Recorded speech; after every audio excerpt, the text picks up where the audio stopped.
Good morning and welcome to Southminster Presbyterian Church. I'm Don Ludwig, the Associate Interim Pastor here at Southminster, and we're glad that you can join us on this Sunday. Before I start the sermon, I want to particularly make you aware of something we're doing next week on Sunday, April 26th. We're going to have a fellowship hour for the whole congregation. So if you can join us on that Sunday at 11 o'clock, we'll let you know more information this week. We're hoping to bring everyone together and a chance for all of us to see each other and to be together. There will also be some fun things planned for that as well. So today's sermon is about grace and our life together in America. I begin with a wonderful book called Running on Empty. Fil Anderson tells a story that had circulated around his home in Wrightsville Beach, North Carolina. A New York investment banker was vacationing and down on the pier just rolling along one afternoon, and he saw a young fisherman docking his small boat. Inside the boat were several large yellowtail tuna. So the banker complimented the fisherman on the size of fish and asked him, "How long did it take you to catch them?"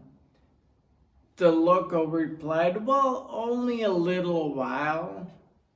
So the banker then asked, "So why didn't you stay out longer to catch more fish?" The fisherman replied, "Well, that was all I needed for me and my family." The banker said, "Well, what do you do with the rest of your time then?" The fisherman said, "Well, I play with my children, I take a nap with my wife, I stroll into town where I play guitar, and I sip wine with my friends. I have a full life." The banker said, "Okay, well, I can help you do much better than that. If you catch and sell more fish, you could buy a bigger boat. And with the proceeds from the more fish that you have, you can buy several boats.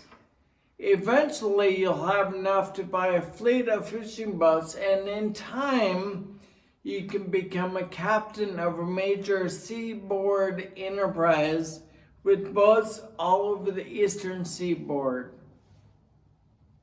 The young fisherman was intrigued and asked, "But how long will that take?" The banker said, "Well, about 15 to 20 years. "But then what?" the fisherman said. The banker said, "Well, then you sell your company stock to the public and become a millionaire." "Millions," the fisherman said. "Well, then what?"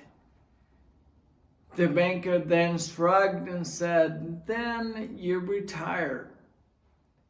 Then you play with your children, take a nap with your wife, stroll into town where you can play guitar, and sip wine with your friends." There is no shortage of rhetoric in the political arena and op-ed pages about our way of life in this country. We are always racing toward the next thing, the next accomplishment. We have become incredible multitaskers. We are most proud of the freedoms that give us the opportunity to make something of ourselves. And from the time that we were children, we were taught to work hard, to take every opportunity and make it to the fullest. We're taught to do all that we can to get ahead and to make sure we succeed in achieving our dreams. That is the American dream. That has become our way of life. And it sure sounds good. It has motivated us to achieve incredible success as individuals and as a nation. And I'm not about to stand here to criticize achievement because, like you, I've spent much of my life working to achieve goals, to collect degrees, working hard to be successful for things that are very important. And I am thankful for our way of life that allows us to be able to do just that. But clearly, these are limited, and there are limits to what we can accomplish in our way of life. Barbara Walters, in an interview with Ted Turner, once asked him, "What did it feel like to be wealthy?" Turner responded, "Well, it is like holding a paper bag. Everybody sees the paper bag. Everybody wants that paper bag. But when they get it, they discover it is empty." Isn't it interesting that it's always the wealthy people that say things like that?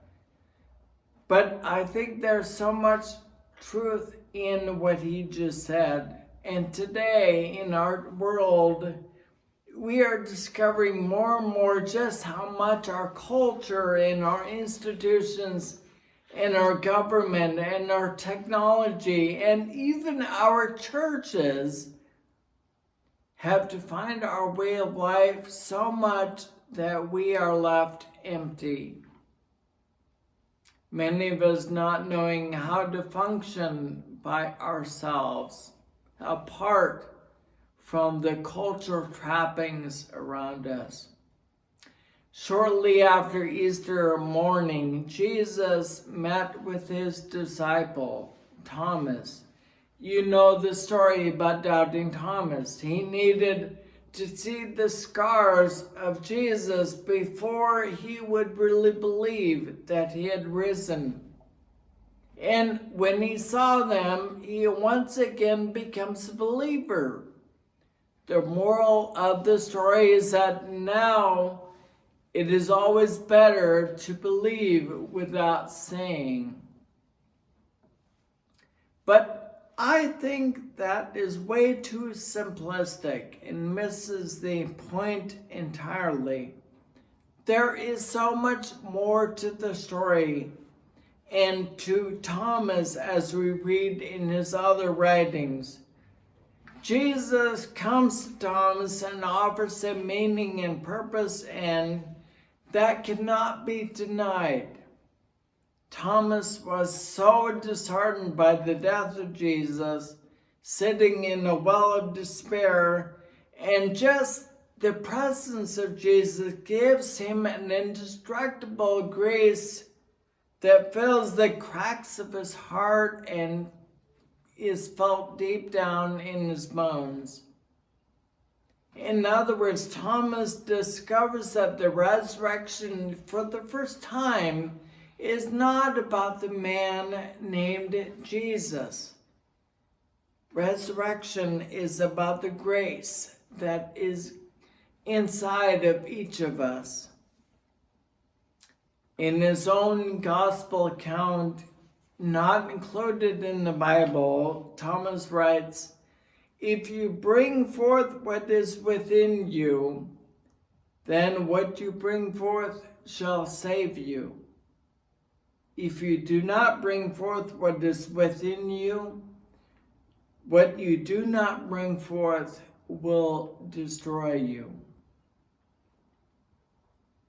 Conventional wisdom would say that Thomas doubted Jesus, but he never doubted Jesus. He doubted himself. At the time of the post-resurrection encounter with Jesus, Thomas had yet to recognize grace. Instead, he was so focused on his meaningless, busy work, on avoiding the pain of his loss, stymied by inaction, and it was Jesus that reminded him once again that the power of grace was inside of him. So what is the purpose of our busy work and life's achievements anyways? Or thinking about our church, what is the purpose of all of our committees that make up Southminster and all the things that we do in order to achieve? What is it that makes a life good, whether you're rich or poor, whether you're esteemed or forgotten? In the end, and I think all of you know this, in the end, all the accumulated stuff of our lives will not matter. Whether we believed at first or whether we doubted at first or whether we doubted our whole lives will not change the fact that our lives have been touched by grace. Grace. That strange feeling that affirms us for just who we are. No matter how the day has gone, no matter how anyone else feels about us, no matter what we achieve or what we fail at, no matter if we are alone or in the good company of others. Grace. Grace is that deep-seated recognition that we do not have to prove a thing to anyone. We have the right to be who we are, to be where we are. We have the right to be made whole. We have the right to be treated fairly. And my friends, grace can do that for us. Nadia Boltz-Weber defines grace in this way. She writes, God's grace is not defined as God being forgiving to us even though we sin. Grace is when God is the source of wholeness, which makes up for my failings. My failings hurt me and others and even the planet. But God's grace to me is that my brokenness is not the final word. It's that God makes beautiful things even out of my own shit.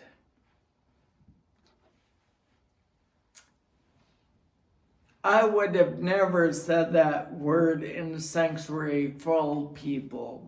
But in a virtual sermon, who's to stop me? But I do love Nadia's writings for a long time now, and especially that quote. In what ways have you been touched by grace? Especially in these days, how can grace give you perspective and meaning and purpose beyond our cultural values, beyond our American dream, beyond the dismay we hear in our daily news? Once we recognize grace in ourselves and for ourselves, we can freely give it to others. Grace is what allows us to move forward, especially in difficult times. And I know it's not always easy to know where to start sometimes. But as Dr. Martin Luther King once said, take the first step in faith. You don't have to see the whole staircase. Just take the first step. Just take the first step. We don't have all of the answers, but perhaps for us, in the season of the virus, the first step for us is to be present with ourselves first, but also with the suffering of others all around us. Friends, we see grace happen all around us today. In response of COVID-19, there is grace. We see grace in that impulse to want to help others who are suffering the most. We see grace in that landlord in Chicago who did not collect the April rent from his 200 apartments. We see grace in that lady in New York who lives in a building filled with elderly people, and she put up a sign-up sheet as a way to help people look out for each other. We see grace in those individuals across our country who are buying food for other shoppers in the store.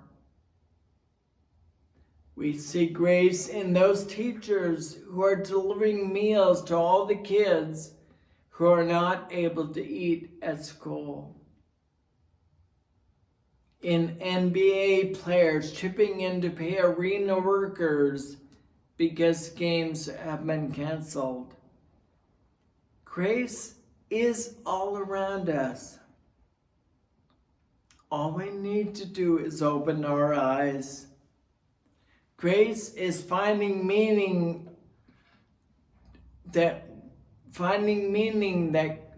life is more known and understood by giving rather than by just receiving. Grace, that is where our hope lies this spring. Yes, to love we feel with one another. To love we feel for one another.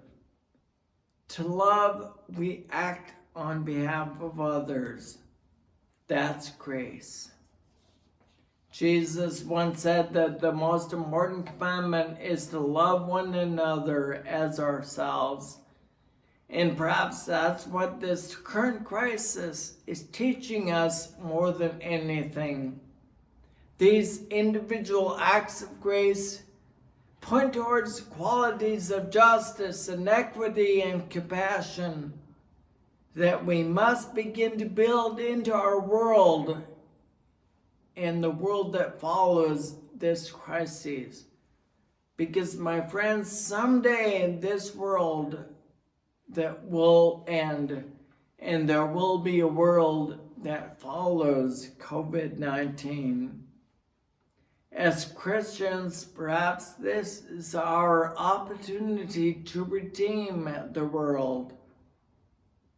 With hearts and minds broken open by death and disruption, we can challenge the systems of injustice in a way that perhaps we could not do before. And perhaps, just perhaps, this broken world will be open to change in a way that they weren't able to before. I believe, as much as I believe anything right now, that the world can only be redeemed by grace.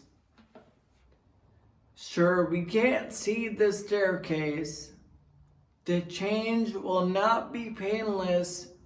It will not be easy. But as people of faith, we know that it is possible. We just need to take the first step.